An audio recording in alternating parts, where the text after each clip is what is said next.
Why should we work with the media? Well, you cannot these days be a scientist in your academic towers of glory undertaking research without involving the public.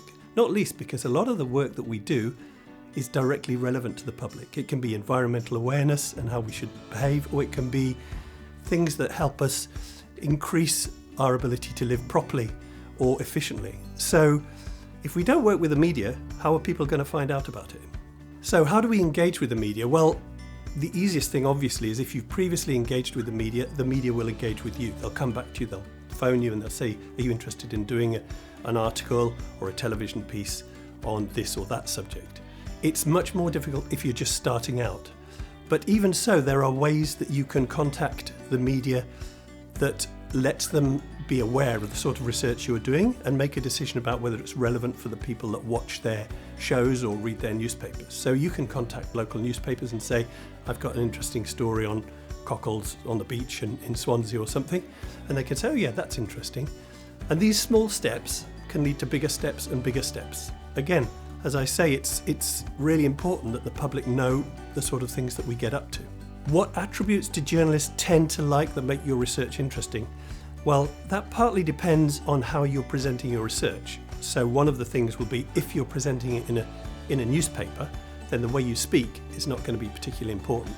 But it has to be something that is going to appeal to people. If you're a dog walker and you're interested in what happens at the beach, then it's the relevance of what you're doing to the people that are reading the article. If you're talking on television, the attributes they want is people that are all bouncing around and talking with a high voice and a low voice and saying, I really think that this is the most important thing. And that's just, for me, that comes down to one particular thing, and that is talking to the media in front of a camera as if you were talking to a friend in a pub, instead of in the lecture voice, which interests no one. Has coverage in the media led to increased impact? Impact being the number of people that are interested in what you do and change the things they do in the world as a result of your research.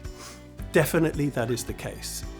It's very hard to judge what that does if you're talking on a radio station, but once you get onto television, you can have a huge impact. I did something for National Geographic where, chatting to them, there was an extra episode of Great Migrations, and that was translated into 33 languages and shown to I don't know how many million people.